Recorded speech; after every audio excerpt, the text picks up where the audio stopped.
안녕하세요. 저는 뒤늦게 저의 길을 찾은 37의 여자입니다. 평탄하기만 한 인생이 어디 있겠냐마는 저도 나름의 굴곡이 있는 삶을 살았는데요. 그 굴곡은 지난 결혼 때문에 생겼습니다. 저는 원래 은행에서 여신 업무 담당으로 일을 하는 직장인이었는데 계약직으로 근무를 하고 있었습니다. 그러다가 친한 동료 하나가 저보고 자기 남자친구랑 캠핑을 갈 건데 같이 가자고 하더라고요. 너랑 남친 데이트하는데 내가 거길 왜 가냐 했더니 자기 남자친구가 친구 하나를 데려온답니다. 그 친구를 저에게 소개시켜 준다고요. 한마디로 소개팅 같은 건데 다 같이 캠핑을 가서 자연스럽게 만남을 가져보라는 거였죠. 처음 보는 사람들과 캠핑을 간다는 게 좀 낯설긴 했지만 한편으론 또 재밌고 설레는 경험일 것 같아서 가자고 했습니다. 그렇게 저는 친구네 커플하고 캠핑을 가게 되었는데 거기서 그 남자와 만나게 되었습니다. 키도 크고 특히 몸이 근육질에 관리가 잘 된 사람이었어요. 성격이 재밌는 편이고 쾌활해 보였기에 저도 호감을 느꼈습니다. 그 사람은 저를 처음 봤는데도 무척 잘 챙겨주고 위해주더라고요. 저도 그런 모습이 고마웠고 덕분에 재밌게 캠핑을 하고 돌아왔습니다. 그 남자와 저는 따로 연락을 주고받게 되었어요. 그 남자는 휘트니스 센터 대표라고 했고 저보다는 6살이 많았어요. 체대 졸업하고 전문 헬스 트레이너 일을 해오다가 본인이 대표인 휘트니스 센터를 차렸다고 했습니다. 보디빌더 대회에도 나가서 수상한 적도 여러 번 있을 정도로 몸도 좋고 본인 말로는 좋은 몸매 만드는 노하우가 탁월하대요. 그래서 자기 휘트니스 센터도 개업한 이후로 줄곧 인기가 많고 회원이 많다고 했습니다. 서글서글한 외모에 성격도 좋은데 휘트니스 센터까지 운영하다 보니 여유도 꽤 있는 편이었고 이래저래 괜찮은 남자였습니다. 그렇게 그 남자와 저는 4년 정도 연애를 하다가 결혼을 하게 되었어요. 연애 기간이 짧은 편은 아닌데 중간중간에 이런저런 다툼으로 헤어진 적은 몇 번 있습니다. 헤어졌다가 다시 재결합하고 또 헤어졌다가 다시 재결합하고 그랬었죠. 그런 과정을 반복하면서 저는 생각했습니다. 아무리 헤어져도 다시 만나게 되는 걸 보니 결국 우리는 계속 만나야 될 운명인가 보다 라고요. 하지만 지금 돌이켜보면 그게 아니라 그냥 그때 헤어지는 게 맞는 운명이었던 것 같습니다. 어쨌든 저희는 햇수로 4년을 만나오다가 결혼을 약속했습니다. 그 과정에서 그 남자의 가족들도 만나게 되었어요. 4년 연애를 했지만 따로 가족들을 만난 적은 없었거든요. 그 남자는 어머님과 여동생 한 명이 있다고 했습니다. 여동생은 뷰티 모델로 일을 한다고 했어요. 뷰티 모델을 하는 친구는 제 주변에 없어서 마냥 신기하더라고요. 와, 뷰티 모델? 신기하다. 동생이 엄청 예쁜가 봐. 뭐, 봐줄만해. 내 눈엔 우리 자기가 훨씬 더 예쁘지만. 그래서 만나기도 전에 남친 동생에 대한 궁금증과 호기심도 있었습니다. 그렇게 저는 설렘 반, 긴장 반으로 남친네 가족들을 만나게 되었어요. 어머님이 시래기국 식당을 운영하신다고 했는데 그 식당으로 찾아가서 인사를 드리기로 했습니다. 약속 시간에 맞춰 어머님께 드릴 작은 선물을 들고 남친과 식당 안으로 들어갔죠. 반가워요. 나는 경우 엄마. 안녕하세요, 어머님. 박현영이라고 합니다. 현영씨, 참 예쁘네. 우리 경우가 푹 빠질만해. 과찬이세요. 어머님이 더 미인이신데요. 아휴, 나야 뭐. 그렇게 인사를 드리다가 보니 옆에는 남친 동생도 있더라고요. 남친 동생은 예쁘긴 한데 이마, 눈, 코, 턱 안 한 데가 없을 정도로 성형 미인이었습니다. 뷰티 모델이라서 그런가 몸이 굉장히 마르고 왜소하더라고요. 남친 동생은 저를 위아래로 슬쩍 훑어봤습니다. 여동생은 남친과 7살 차이가 나서 저랑 1살 차이였습니다. 안녕하세요. 네, 안녕하세요. 그렇게 앉아서 이런저런 얘기를 했어요. 하는 일이 뭐라고 했지? 전에 경우가 말해줬는지 어쨌는지 기억이 안 나네. 아, 저는 은행 본사에서 여신 업무를 하고 있습니다. 대출 이런 쪽으로. 아, 은행에서 일하는 거야? 어머님이 밝은 얼굴로 물으시자 그 말에 남친 여동생이 옆에서 그러더라고요. 계약직이잖아. 아, 계약직이에요? 제가 말해도 되는데 갑자기 남친 여동생이 저러니 저는 좀 황당했죠. 아, 네, 계약직입니다. 아, 난 또 그러면 뭐 결혼해서도 일은 계속 할 거예요? 계약직이면 재계약이 돼야 일하겠지. 하면서 또 깐죽거리더라고요. 저는 순간 왜 저러지? 내가 마음에 안 드나? 라는 생각을 했던 것 같아요. 아, 계약직이라고 해도 일은 계속할 수 있습니다. 그래요? 월급은 얼마나 벌어? 아, 그렇게 많지는 않습니다. 그러면 굳이 계속 다닐 이유가 있나? 정규직도 아니고. 우리 경우가 돈 잘 벌잖아. 헬스장 대표 아니야. 엄마, 헬스장이라고 하지 말고 피트니스 센터. 아, 그거나. 하여튼 경우가 돈도 잘 버는데 현여이가 굳이 얼마 되지도 않는 그 돈 벌자고 나갈 필요는 없을 것 같고. 차라리 우리 경우 외조나 좀 잘해줘. 얘가 한 번씩 대회도 나가고 하니까 식당 같은 거 관리 좀 잘해주고. 그래, 그게 낫지 뭐. 나 돈 잘 버니까 자기는 내 돈이나 쓰고 지내. 하면서 남친이 호탕하게 웃더라고요. 그런데 신우는 뭔가 입이 대빨 나오더군요. 좋겠다, 예비새 언니는. 봉 잡았네? 저는 그 순간이 멋쩍어서 그냥 어색하게 웃었어요. 결혼 전 인사에서 신우가 좀 쎄하게 느껴지긴 했지만 그래도 큰 영향을 미치지는 않았습니다. 그렇게 결혼은 일사천리로 진행이 되었어요. 그런데 결혼식 후 신혼여행에 갔을 때 여행 코스 중 명품관이 있었어요. 거기서 결혼 선물로 양가 어머님들 가방을 사드리기로 했습니다. 저희가 대략 생각해 놓은 예산이 있었어요. 그래서 어머님들 가방을 고르고 있는데 남편이 뭔가 생각난 듯 그러는 겁니다. 아 참, 지우도 뭐 갖고 싶다던데. 이 모델도 한번 찾아봐줘. 라면서 신우가 보낸 사진을 보여주더라고요.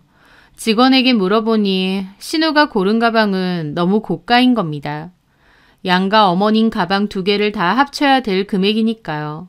생각보다 너무 비싸서 입이 뜨악했고 남편도 이 가격일 줄은 몰랐는지 놀라더라고요. 와, 한지우 양심 없네. 이렇게 비싼 걸 사달라 그래. 그러게, 생각보단 꽤 비싸다. 아가씨한테 사줄 거야? 이 가격은 부담스러운데. 이거 말고 그냥 다른 거 사갈까? 정 부담스러우면 그게 낫지. 자기가 골라줘. 그래서 제가 신우에게 어울릴 만한 가방을 찾았습니다. 신우가 체구가 작다 보니 미니백 중에서도 세련된 디자인을 찾았죠. 이거 어때? 아가씨한테 잘 어울릴 듯? 오, 예쁘다. 한지우가 평소에 들고 다니는 거랑 비슷한 것 같아. 그래서 남편과 상의 끝에 신우 건 작은 미니백으로 결제했습니다. 작은 미니백이라고 해도 하나로 100만 원이 넘는 금액이었어요. 그렇게 여행을 끝나고 한국으로 돌아왔고 시댁에 들러 선물을 드렸습니다. 신우도 신나했는데 상자를 받아들고 표정이 확 안 좋아지는 거예요. 어? 상자가 왜 이렇게 작지? 그 가방 그렇게 안 작은데? 하면서 열더니 미니백을 보고 엄청 실망하는 겁니다. 이게 뭐야? 내가 보낸 거 이거 아니잖아. 야, 네 거 너무 비싸서 이거 샀어. 이것도 예쁘잖아. 아, 이거 말고 신혼여행 가면서 그거 하나 못 사줘? 동생한테? 야, 물어보니까 네 게 너무 비쌌다니까. 갖기 싫으면 간도 내놔. 신우는 궁시렁 거리더라고요.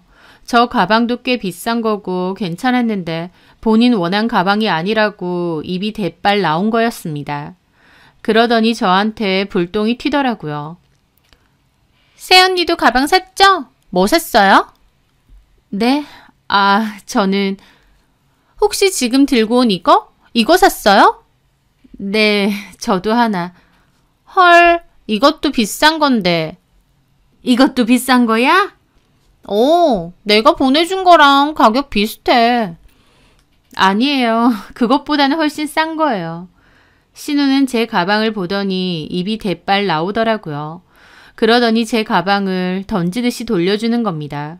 그 모습에 저도 너무 황당했죠. 제 신혼여행에서 산 가방인데 왜 자기가 심통을 내나 싶어서 어처구니가 없었죠. 엄밀히 말하면 결혼자금으로 남편이 좀 더 내긴 했지만 저도 꽤 냈습니다.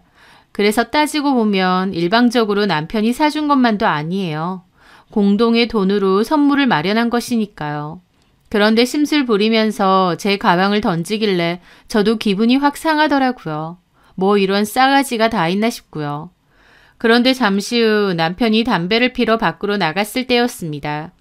그때까지 가만히 있던 어머님이 남편 나가자마자 저한테 이왕이면 좀 사달라는 거 사주지 그랬니? 지우가 갖고 싶다는 가방으로.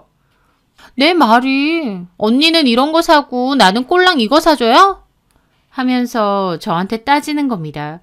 100만 원 넘는 가방 사주고 이런 소리를 들어야 되나 황당했죠. 아가씨가 처음 말한 가방은 가격이 너무 비쌌고 언니가 산 것도 가격 비슷하잖아요. 그럼 너도 네 신혼여행 가서 사 라고 하고 싶은 걸 참았습니다. 무슨 7살 어린애도 아니고 저한테 떼를 쓰는데 어이가 없었고 어머님도 신우를 나무라시는 게 아니라 거기에 동조하시는 게 더 황당했죠. 신우는 툴툴거리더니 선물 받은 가방을 또 던지듯이 바닥에 내팽개치더니 자리를 뜨는 겁니다. 뭐 저런 게 다 있나 기가 찼죠. 아휴, 자주 사주는 것도 아니고 어쩌다 한 번인데 얘 현영아, 선물이라는 게 그렇다. 이왕이면 받는 사람이 기분 좋을 만한 걸 사줘야 되는 거야. 봐라, 아무거나 사오니까 지우쟤도 기분 나빠하잖아. 어머님, 아무거나 아니고 나름 신경 써서 아가씨한테 어울릴 만한 거 고른 거고요. 그리고 기껏 사왔는데 이렇게 선물을 던지는 게. 뭘 기껏 사와. 딱 보니까 크기도 작고 적당히 아무거나 골라왔구만. 그리고 이거 다 내 아들 돈이잖아. 네? 어차피 내 아들 카드 썼으면서 네 것만 좋은 거 사오니? 이왕이면 신우 것도 좋은 거 좀 사오지. 속 보인다 정말. 하더니 자리를 뜨시는 겁니다. 저 너무 어이없었죠. 신우 가방을 제가 사지 말자고 한 것도 아니고 남편이 비싸다고 안 사겠다고 한 건데 자기 아들한테 낱말 안 하고 저한테 화풀이를 하시는 겁니다. 저 벙쪄 있는데 남편 들어오더라고요. 가방이 나동그라져 있으니까 남편이 무슨 일이냐 그랬습니다. 아가씨가 이거 마음에 안 든다고. 진짜? 기껏 사줬더니 그럼 갖지 마라 그래. 이것도 자기가 가져. 됐어. 그걸 내가 왜 가져. 아휴, 하여튼 여자들이란 내 보기엔 다 똑같이 생겼구만.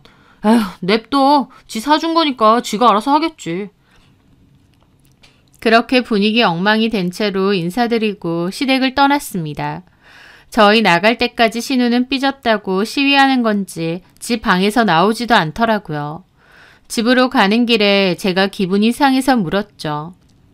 근데 아가씨 말이야. 원래 저렇게 좀 제멋대로야? 뭐가? 아니, 선물 사온 사람 성의가 있지. 눈앞에서 던지고. 뭘 던져. 그냥 투정이나 부렸겠지. 진짜 던졌다니까. 내 가방까지. 남편은 대꾸하지 않더라고요.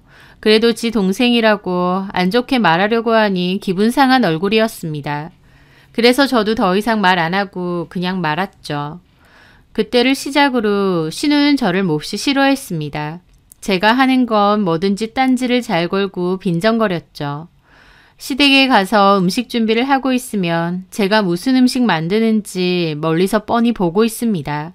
가령 제가 국을 끓였다 싶으면 꼭 나중에 식사할 때 짜, 이게 뭐야? 입 다 버렸네. 엄마, 소금 너무 많이 넣은 거 아니야? 그럽니다. 제가 국 만드는 거 봐놓고도 일부러 꼭 저러는 거예요. 국은 너네 새언니가 했어. 짜다고? 괜찮은 것 같은데? 뭐가 괜찮아. 완전 소금국이구만. 아, 나 그냥 안 먹을래. 먹기 싫어졌어. 왜 그래? 이렇게 짜게 먹으면 살찐단 말이야. 나중에 붓기도 심해지고. 안 먹어. 그러면서 자리를 뜹니다. 그러면 어머님은 저한테 친정 음식이 좀 짠 편이야? 너 집에서도 음식 좀 짜게 하니? 그러세요. 네? 아니요. 그렇지 않은데. 어머님 입에도 짜세요? 지금 보니 좀 그렇기도 하네. 난 괜찮은데? 너는 네 마누라가 해주는 음식만 먹으니까 길들여져서 그런 거고. 얘 현영아, 다음부터는 살짝 싱겁다 싶게 음식을 해. 그게 몸에도 좋으니까. 네. 또 한 번은 어머님 생신이어서 제가 백화점에서 봄 자켓을 사온 적이 있습니다. 어머님이 분명 마음에 든다고 예쁘다고 하셨는데 그걸 보던 신우가 아, 촌스러워. 이거 오빠가 골랐지? 엄만 이런 색 안 받아.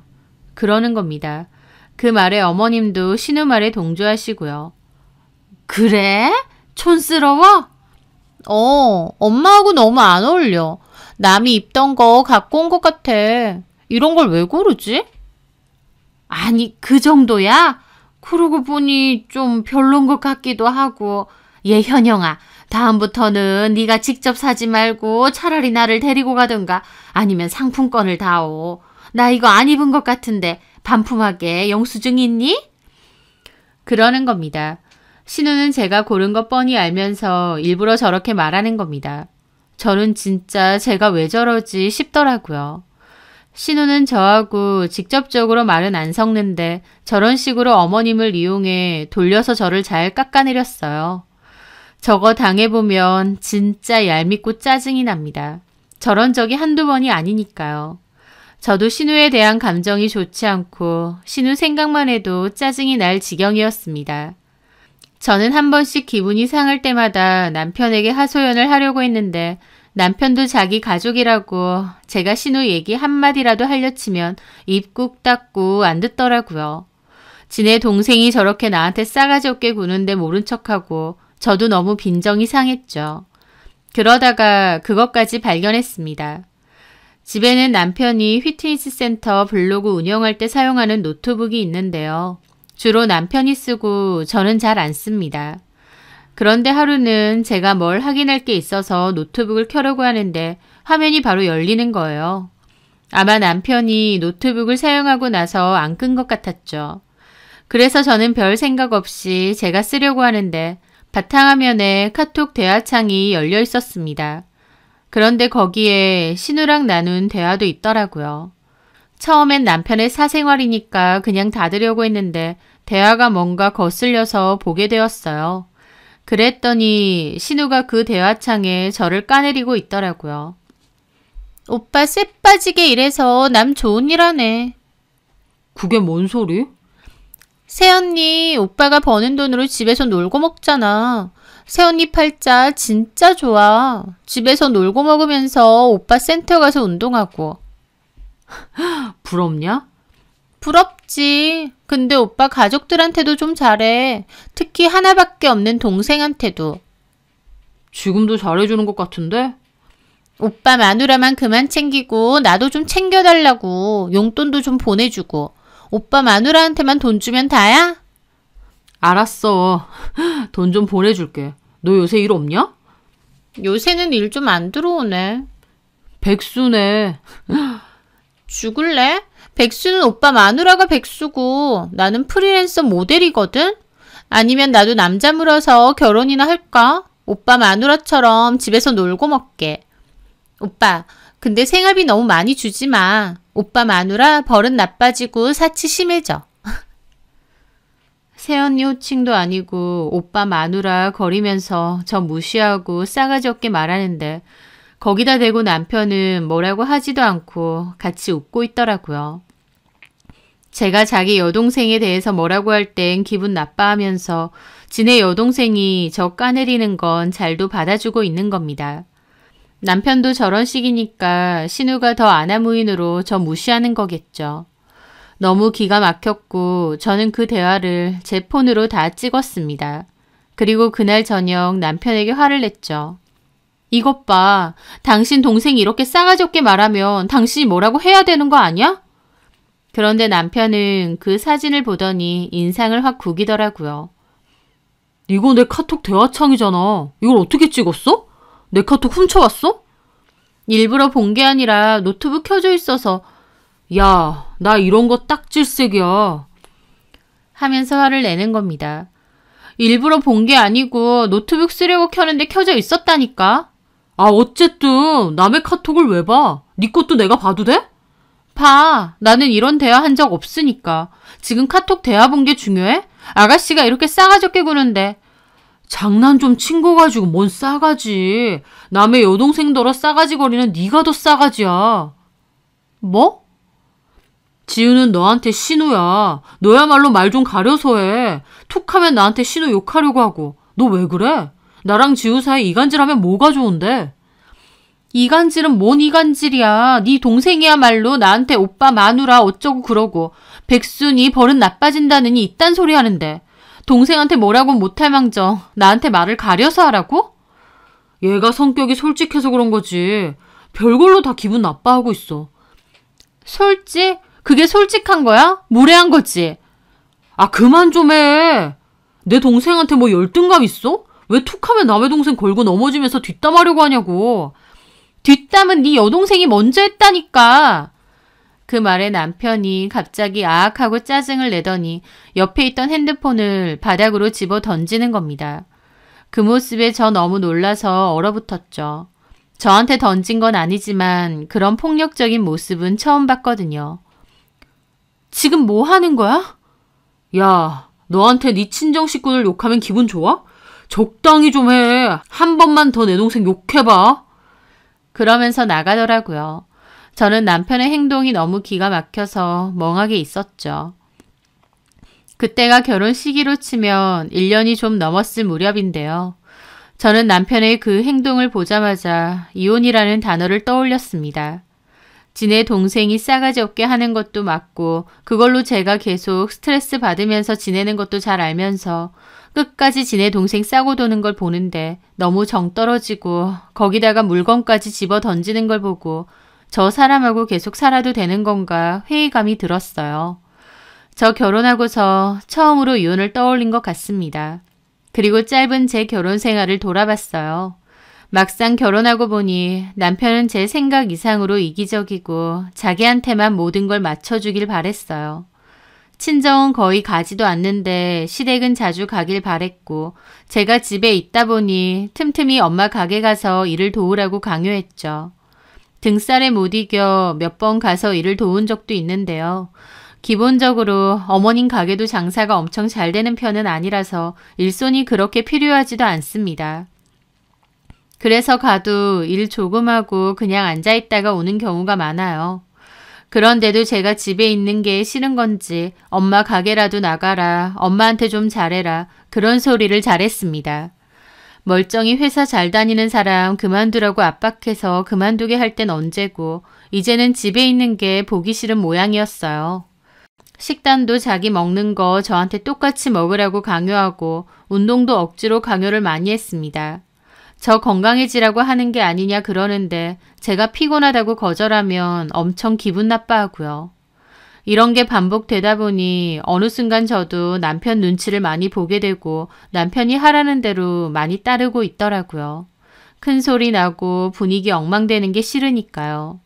어머님도 신우도 남편까지도 다 저를 만만하게 보고 무시하는 기분마저 들었습니다. 저는 고민 끝에 다시 일을 해야겠다 결심했어요. 이런 일로 당장 이혼하진 않겠지만 사람이 살다 보면 어떻게 될지 모르잖아요. 최소한 저도 일은 하고 내 직업이 있어야 당당해질 수 있겠다 싶었던 거죠. 결국 남편이나 시댁 식구들이 저를 무시하는 이유도 제가 남편 돈으로 먹고 살기 때문인 거고요.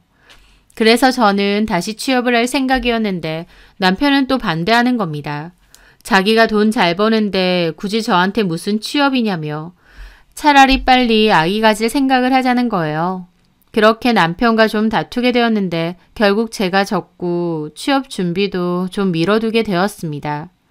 남편이 막무가내로 뭐라고 하고 분위기 험상궂게 만드니까 저도 그냥 알겠다며 남편을 맞춰주게 되는 거였죠. 저는 그럼 취업 대신 취미생활로 전부터 해보고 싶었던 베이킹을 배워보겠다고 했어요. 남편은 알겠다고 했고 저는 취업 준비를 잠시 미뤄두고 요리 아카데미를 다니게 되었습니다. 원래도 홈베이킹에 관심이 많고 취미로 조금씩 했었는데 본격적으로 학원에 다니면서 배워보기로 한 거죠. 남편에게는 그냥 취미로 하겠다고 했지만 마음 한켠엔 취업 생각도 조금은 있었고요. 막상 배워보니 제 적성에도 너무 잘 맞고 재밌더라고요. 욕심도 나고요. 저는 케이크 플래너, 케이크 디자이너 과정 모두 이수를 했습니다. 그러면서 학원 소개로 취업 자리도 알선받게 되었어요. 남편에게 얘기를 했는데 남편은 또 취업은 안 된다고 펄쩍 뛰더라고요. 도대체 왜 취업을 못하게 하느냐고 저도 따졌죠. 남편이 이해가 안 되었습니다.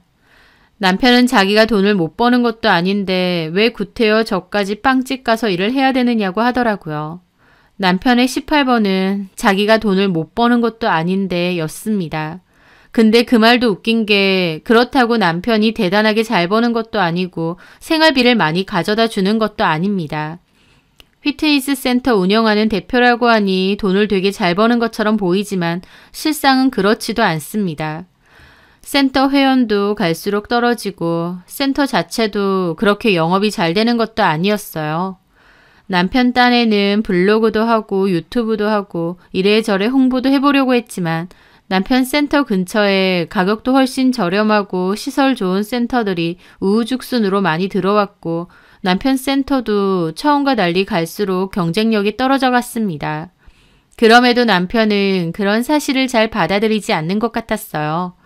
사실 저한테 가져다주는 생활비도 그리 많지도 않은데 입버릇처럼 내가 돈 잘 벌지 않느냐 그러고 자주 그러니까 어머님이랑 신우까지도 제가 되게 남편 돈으로 호강하고 사는 줄 알더라고요. 남편이 돈 얘기에 대해서 너무 민감해하고 자존심 상해하니까 그 앞에 대고 사실 그렇게 잘 버는 거 아니에요 라고 할 수도 없었고요. 오랜 설득 끝에 저는 결국 베이킹으로 취업을 할 수 있게 되었어요. 지금 생각해보면 남편한테 왜 이렇게 쩔쩔맸을까 싶기도 하지만 그때 당시에는 저도 남편 눈치가 많이 보였고 마냥 제 마음대로 할 수가 없었습니다. 그렇게 일을 시작했는데 일을 할 때는 힘들기도 했지만 그래도 너무 재밌었어요. 욕심도 많이 생기고 더 잘해보고 싶은 마음이 많이 들어서 집에 와서까지도 연습을 할 때가 많았습니다. 은행은 단순히 월급을 벌려고 일을 했던 거라면 베이킹은 제 적성에도 너무 잘 맞고 재밌게 할 수 있었던 분야였던 거죠. 그렇게 저는 재밌게 일을 했었는데 그맘때 시댁에만 가면 어머님과 신우가 비아냥거렸습니다. 너 애는 안 가질 거니? 경우가 돈도 잘 버는데 뭔 빵집에서 일을 한다고 그러고 있어. 벌면 얼마나 번다고. 저는 속으로 또 시작이네 싶었습니다. 어머님 아들 생활비로 몇 푼 주지도 않아요 하고 싶은 걸 남편 앞이라서 참았죠. 어머님이 저러면 신우는 옆에서 냅둬 엄마. 언니도 집에만 놀기 심심하니까 뭐라도 하고 싶나 보지. 그러는 겁니다. 노는 건 신우가 더 놉니다. 마른 뷰티 모델이라는데 촬영하는 거 결혼하고 한 번도 본 적 없거든요. 저도 참다 짜증나서 그랬어요. 저 월급도 많이 올랐고 저희 생활비로 상당히 많이 쓰고 있어요. 경우가 어련히 생활비 다 줄 건데 뭐하러? 어머님, 경우씨 센터 경기 안 좋아진 지 좀 됐어요. 생활비도 반으로 깎은 지 꽤 됐고요. 제가 안 벌면 생활 자체가 힘들어요. 제가 그 말을 하자 남편은 저를 흘겨보더라고요. 그리고는 또 기분 나쁘다는 듯 아무 말 안 하면서 분위기 안 좋게 만드는 겁니다. 센터가 잘 안 돼? 아니에요. 괜찮아요. 괜찮다잖아. 이 현영아, 너는 왜 그래? 남편 하는 사업에 대해서 그렇게 말하면 좋아? 안 좋은 걸 안 좋다고 말도 못하나요? 남편 사업 안 좋아졌다고 하는 게 무슨 금기어 마냥 난리를 치는 겁니다. 그날 집으로 가는데 남편은 또 저한테 볼멘 소리를 하더라고요. 엄마한테 그런 소리는 뭐하러 해? 뭐가? 사업 안 좋다느니 어쩌느니. 사실이잖아. 뭐가 사실이야? 네가 뭘 아는데? 대표인 내가 알지. 저번에 나한테 회원수도 반으로 줄고 안 좋다며. 거기다가 바로 앞 건물에도 대형 센터 하나 더 생긴다며. 아이씨 진짜. 야, 너 말 대꾸 하지 마. 너한테 무슨 말을 못하겠다. 하면서 저한테 성질 부리는 겁니다. 결혼 생활이 가면 갈수록 남편의 자기 멋대로인 데다 다혈질인 성격은 그 정도가 심해졌죠. 저도 남편에 대해서 정이 점점 떨어졌고요. 남편의 사업이 어려워질수록 남편과 제 사이도 안 좋아졌습니다. 남편이 돈을 잘 안 벌어온다고 제가 바가지 긁고 뭐라고 하는 것도 아니고 그냥 자기 혼자 기분 나빠하고 뚱해 있는 거예요.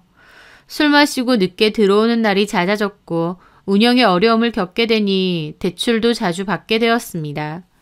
게다가 남편 말 맞다나 남편 센터 바로 앞에 엄청 대형으로 피트니스 센터가 들어왔어요. 이용료가 남편 센터하고는 비교가 안 될 만큼 엄청나게 저렴했고 시설은 완전 최신식이라고 하더라고요. 개인 샤워실까지 있을 정도로요.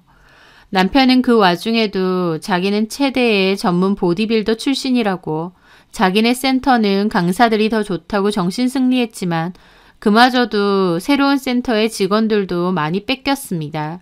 돈 더 많이 준다는 곳으로 옮겨갔거든요. 남편 사업은 걷잡을 수 없이 안 좋아졌는데 남편은 꾸역꾸역 버티면서 운영을 하니까 대출만 더 늘어났죠. 그렇게 1년 반 정도 버티다가 결국 문을 닫았습니다. 센터 정리한 돈은 대출 갚는 데 고스란히 쓰였음에도 대출이 많이 남았죠. 그 대출도 빨리 정리를 해야 했기에 저희는 결국 살던 집까지 내놔야 했습니다. 집까지 팔아야 되니 저도 스트레스가 극에 달했죠. 남편의 히스테리도 너무 심했고요. 게다가 또 문제가 있었습니다. 저는 대출 정리하고 얼마간의 돈이 좀 남아서 거기에 대출 보태서 집을 구하자고 했습니다. 그런데 남편은 일단 임시로 시댁에 들어가서 살자는 겁니다. 저는 싫다고 했는데 남편은 자기가 다시 재개할 거라고 그러니까 몇 달만 들어가서 살자고 우기는 거예요. 투자자들 다시 만나고 아는 형님들이랑 센터를 다시 차리고 싶은데 그럴 거면 자기도 기본 자금은 있어야 되지 않겠느냐고 하면서요. 저는 시댁에 들어가서 살고 싶지 않다고 강하게 말했고 그 과정에서 또 다툼과 이혼 얘기까지 나왔습니다. 하지만 이번엔 남편이 자기 한 번만 더 믿어주라며 딱 반년만 살고 나오면 된다고 부탁을 하더라고요. 그전까진 자기 마음대로 굴던 사람인데 부탁까지 하니 마음이 약해졌어요. 하지만 어머님하고 같이 살고 싶지도 않고 더더군다나 신우도 보기 싫은데 같이 살아야 된다고 하니 스트레스가 심했죠. 하지만 딱 반년만 참아달라고 하니 결국 또 제가 졌고 알겠다고 했습니다. 다만 또 신우나 어머님이 나한테 함부로 하거나 기분 나쁘게 하면 이제는 안 참는다고 당신도 나서서 분명하게 해달라고 했습니다. 남편도 알겠다고 약속했어요. 그렇게 저와 남편은 시댁으로 들어가게 되었습니다. 피트니스 센터 운영하는 대표라고 돈 많은 남자한테 시집 간다는 소리까지 들었는데 결혼한 지 4년도 안 돼서 쫄딱 망하고 집 팔고 시댁까지 들어가야 되는 신세가 되었죠. 참 기가 막혔지만 그럼에도 괜찮았던 건 제 일이 있었기 때문입니다. 저는 인정받으며 계속 베이킹 일을 하고 있었고 조금씩 제 창업도 준비하고 있었거든요. 내 일이 있고 남편만 바라보는 상황이 아니었기에 그 상황을 좀 더 의연하게 대할 수 있었던 것 같아요. 하여튼 그렇게 시댁과 합가하게 됐는데 저도 솔직히 합가하기 싫은 거 억지로 한 거잖아요. 그런데도 어머님과 신우의 유세와 텃세가 장난 아니었습니다. 어머님은 저한테 생활비를 내라고 하셨고 저도 생활비는 드리겠다고 했습니다. 그런데 생활비도 요구하면서 집안일까지 저보고 다 하라고 요구하시는 거예요. 남편은 그때 집에서 놀고 있을 때였고 저는 일을 하고 있으니까 실질적인 가장이 저인 상황이잖아요. 그런데도 제가 집에만 있으면 집안일 시키려고 하고 어떻게든 부려먹으려고 하는 겁니다. 어머님, 저 일하잖아요. 저도 바쁘고 집에 오면 좀 쉬고 싶어요. 참다 저렇게 말했는데 어머님이 그러시는 겁니다. 얘가 무슨 착각을 하네. 너네 나한테 얹혀 사는 거야. 얹혀 사는 주제에 너네 음식하고 빨래까지 내가 다 해주리? 저희 음식하고 빨래 얘기하는 게 아니잖아요. 어머님은 저한테 이 집의 모든 음식, 빨래, 청소 다 하라고 하시니까 그렇죠. 제가 몸이 12개도 아니고 퇴근도 늦는데. 돈 몇 푼 번다고 유세했더니? 그 전까진 내 아들 돈으로 잘만 살아놓고 이제 내 아들 사업 망했다고 시댁이고 남편이고 우습게 보여? 그게 아니라 이렇든 저렇든 이 집에 얹혀 살면 네 역할은 똑바로 해. 이게 왜 제 역할인가요? 그럼 이걸 누가 해? 시어머니 내가 해? 경우 씨가 하면 되죠. 얘가 진짜 지네 남편 알기를 개무시하네. 경우가 아무리 망했기로서니 집안일을 하라고? 너한테 시킨 거면 네가 똑바로 해. 남의 집에 얹혀 사는 주제에. 그러면서 저한테 뭐라고 하시는 겁니다. 합가한 지 얼마 되지도 않아서 스트레스가 극에 달했어요. 어머님은 제가 일을 하든 말든 저만 보면 집안일 하라고 잔소리하시고 어떻게든 저를 괴롭히려는 게 보였습니다. 따로 살 땐 이 정도까진 아니었는데 같이 살아보니 하나부터 10까지 진짜 미치겠더라고요. 게다가 어머님이고 신우가 저한테 함부로 하면 자기가 다 알아서 맡겠다고 약속한 남편은 자기 집 오고 나니 자기 세상이었습니다. 도리어 저더러 엄마랑 신우랑 싸우지 말고 잘 좀 지내라 이러고 있어요. 합가한 지 한 달도 안 돼서 저는 3번째 이혼을 떠올렸습니다. 그런데 이번에는 진심이었어요. 내가 왜 이 결혼 생활을 유지해야 되는지, 왜 이혼을 참아야 되는지 이제는 모르겠더라고요. 남편은 약속도 안 지키고 집 밥벌이도 못하고 어머님이랑 신우는 돌아가면서 나 괴롭히려고 하고 이건 아니다. 내가 돈 벌면서 온 식구 집안일까지 하라고 닥달받고 이 스트레스를 받을 이유가 없었어요. 저는 진짜 이혼하자. 이렇게는 계속 살고 싶지 않다. 결심했습니다. 그렇게 이혼에 대한 결심을 하고 언제 이혼 얘기를 할까 생각하던 중이었어요. 그날은 쉬는 날이어서 제가 집에 있었습니다. 이혼에 대해서 오늘 얘기해야 될까 고민하고 있는데 신우가 방문을 열더군요. 새언니, 빨래 안 돌려요? 그러는 겁니다. 진짜 짜증나더라고요. 무슨 빨래요? 빨래가 빨래지 뭘 물어요. 지금 쌓여있는데 왜 안 돌려요? 직접 돌려요. 그 말에 신우 어이없는 표정 짓더라고요. 참나, 엄마가 언니한테 하라고 한 거 못 들었어요? 빨리 돌리라고요. 입을 옷이 없잖아요. 엄마 지금 집에 거의 다 왔다는데 엄마한테 다 말해볼까요? 저는 속이 부글부글 끓더라고요. 내가 이혼할 때 하더라도 저거 가만 안 놔둔다 싶었어요. 제가 아무 말 안 하고 있는데 신우가 제 방으로 뭔가를 툭 던지는 겁니다. 내 속옷은 손빨래 하세요. 전에 그냥 세탁기 돌렸죠? 속옷 다 망가졌잖아요. 세탁기 돌리지 말고 손빨래를 해요. 제 방바닥에 빨래망에 넣어둔 신우 속옷이 보이는데 저 눈이 횟가닥 돌았습니다. 그 길로 빨래망 주워들고 나가서 신우한테 집어 던졌어요. 신우 머리통에 빨래망 맞고 놀라서 돌아보더라고요. 야, 네 속옷은 네가 직접 빨아. 빨래도 네가 직접 돌리고. 넌 손이 없냐 발이 없냐? 어디다 대고 시키고 자빠졌어? 제 말에 신우가 눈이 동그래져서 부들부들 떠는 겁니다. 미쳤어요? 지금 나한테 이거 던졌어요? 그래, 나이 처먹고 하는 것도 없으면서 네 빨래 스스로 하지도 못하니? 진짜 봐주니까. 야! 뭐? 야? 그러고 있는데 어머님하고 남편이 같이 들어오더라고요. 어머님 들어오자마자 신우 징징거리고 난리 난 겁니다. 엄마, 새언니가 나한테 저거 집어 던졌어. 네 빨래 네가 하라면서. 뭐야? 진짜야? 미쳤나봐 진짜. 나한테 막말하고. 어머님까지 눈을 부라리더라고요. 너 이게 진짜야? 여보, 당신 이거 진짜 지우한테 집어 던졌어? 셋이서 눈 부라리면서 따지는데 진짜 그 상황이 어이가 없고 지긋지긋했습니다. 그래, 던졌다. 지 속옷까지 나한테 손빨래 하라는데 내가 거기다 대고 네 아가씨 그러고 있겠어? 내가 왜? 그렇다고 신우한테 이걸 던져? 이게 어디서 배워먹은 싸가지야? 새언니한테 지가 입던 속옷 손빨래 하라고 던져주는 싸가지만 할까요? 뭐가 어째? 야, 왜? 제가 더 악을 질렀습니다. 저도 완전 눈이 돌아갔죠. 너 진짜 미쳤냐? 미쳤다. 가만 생각해보니 이건 말이 안 되네. 내가 이 집에 왜 있어야 돼? 식모살이 하려고 여기 있어야 되니? 너 이러려고 합가하자고 했어? 뭐가 어째? 와, 오빠 마누라 완전 미쳤네. 얹혀 사는 주제에 이 정도는 해야 되는 거 아니야? 집 망해서 우리 집에 얹혀 사는 주제에. 하면서 빨래망 집어들어서 저한테 던지는 거예요.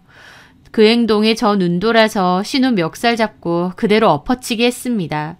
제가 예전에 호신술을 배운 적이 있어서 엎어치기를 할 줄 알거든요. 저한테 엎어치기 당한 신우 나 죽는다고 소리 지르고 제 모습에 어머님 미쳤느냐고 소리 지르고 남편도 미쳤느냐고 고함 지르면서 저를 떠밀었습니다. 신우는 허리 아프다고 저 고소할 거라고 생쇼하고 저도 그 앞에서 남편한테 지금 사람 밀쳤느냐고 나도 가만 안 있을 거라고 소리 질렀습니다. 완전 개판이었죠. 저는 그리고 방에 들어가서 제 짐 대강 챙겨서 나왔어요. 이혼 소송할 거다. 나 지금 민 것도 고소할 거라고 소리 지르는데 신우도 그 와중에 자기도 고소할 거라고 허리 나간 것 같다면서 생쇼하더라고요. 저는 그러고 나가려는데 남편이 제 팔을 잡는 겁니다. 어딜 나가냐고요. 저는 놓으라고 발차기 하다가 남편 낭심 걷어찼습니다. 그대로 남편 억하면서 주저앉았고 얼굴 시뻘개져서 바닥에서 뒹굴더라고요. 어머님은 내 아들 죽는다고 소리 지르고 저는 그 꼬라지 보고는 코웃음 치고 그 길로 나왔어요. 친정 가고 있는데 남편 전화 왔고 폭행 고소할 거라고 소리 지르는 겁니다. 네가 나 먼저 쳤다고 나도 고소할 거라고 했죠. 물론 결과적으로 남편 측이나 저나 딱히 증거가 없어서 서로 혐의가 인정되기 힘들었지만요. 그래도 저는 일단 진단서만 끊고 변호사 찾아가 이혼 상담 진행했습니다. 저는 시댁 측의 폭언과 남편의 일방적이고도 폭력적인 행동들을 근거 삼아 위자료 진행 및 이혼을 진행했고 남편도 제가 신우를 엎어치기 한 것, 자기한테 폭행을 저지른 것, 시댁 식구들에게 폭언한 것 등을 근거로 위자료 소송에 맞대응하더라고요. 위자료 소송은 하는 와중에도 남편은 저하고 이혼은 안 할 거라고 버텼습니다. 하지만 저는 이혼에 대한 생각을 전부터 하고 있었기 때문에 증거가 될 만한 것들을 틈틈이 보관하고 있었거든요. 증거가 아예 없는 남편과 달리 저는 증거가 있었기에 최종적으로 제가 위자료 소송에도 승소하고 남편 쪽 유책으로 이혼 판결까지 받았습니다. 저는 이혼 소송 진행하는 과정에서 친정에서 지내면서 제 창업 준비도 같이 했어요. 그래서 이혼 소송이 마무리됐을 때쯤 제 가게도 함께 열게 되었죠. 저는 레터링 전문 디자인 케이크점을 오픈했는데 초반에 자리 잡을 때까지 시간이 좀 걸렸지만 입소문이 나면서 꾸준하게 손님도 늘고 예약도 점차 늘었습니다. 일이 재밌어서 즐거운 마음으로 일을 했어요. 이혼 소송에 대한 스트레스를 오히려 일하고 케이크 만들면서 풀었다고나 할까요? 저는 남편과 시댁 식구들 일이라면 너무 지긋지긋해서 들리는 소문까지 다 차단하고 살았습니다. 그렇게 이혼하고도 1년 반 정도의 시간이 흘렀고 제 가게는 자리를 많이 잡게 되었어요. 그리고 그때 처음 남편을 소개해준 친구한테 우연히 남편 근황을 듣게 되었습니다. 그런데 남편은 저 이혼할 때보다 더 심하게 망했더라고요. 자기가 대표로 센터 운영까지 했는데 이제 와서 남 밑에서 일은 못하겠다며 기어코 전시모 가게랑 집 담보로 대출받고 전시모 노후 자금까지 탈탈 털어서 센터를 다시 열었답니다. 저번에는 번화가에 차렸던 것과는 달리 이번에는 센터들이 별로 없는 곳에다가 다시 차렸다는데 없는 데는 이유가 있겠죠. 유치할 만한 회원 자체가 없었던 겁니다. 오픈 초창기부터 지금까지 파리만 날리고 월세만 까먹으면서 아직까지 버티고 있다네요. 그 얘기 듣는데 전 남편 때문에 그 집까지 다 망했네. 시모 가게랑 집까지 날려먹었구나 싶었습니다. 망할 거 아예 속 시원하게 쫄딱 망해라 싶더라고요. 제가 굳이 그렇게 생각 안 해도 이미 망하고 있는 중이었지만요. 지금 생각해도 전 시무나 신우도 진짜 웃긴 게 마흔 건 자기 아들이자 오빠잖아요. 제가 아니라요. 근데 그걸로 저한테 시집살이 하려고 하고 유세 떨려고 했다는 게 너무 황당합니다. 막말로 이혼하면 남남이고 저야말로 시댁에 같이 살기 싫어서 벼르고 있었는데 얹혀 사는 유세를 왜 저한테 받으려고 하냐고요. 성격도 나쁜데 머리까지 안 돌아가는 집안이다 싶더라고요. 남편과의 결혼 생활은 별로 좋은 기억이 없지만 그래도 그 와중에 제 적성과 직업을 찾아낸 건 다행인 것 같습니다. 저도 제 일이 있었기에 좀 더 당당하게 개념 없는 전 남편과 전 시댁으로부터 벗어날 수 있었던 것 같아요. 앞으로는 다시는 그런 인간들하고 엮이지 말고 제 일 열심히 하며 즐겁게 살고 싶습니다. 제 사연 들어주셔서 감사합니다.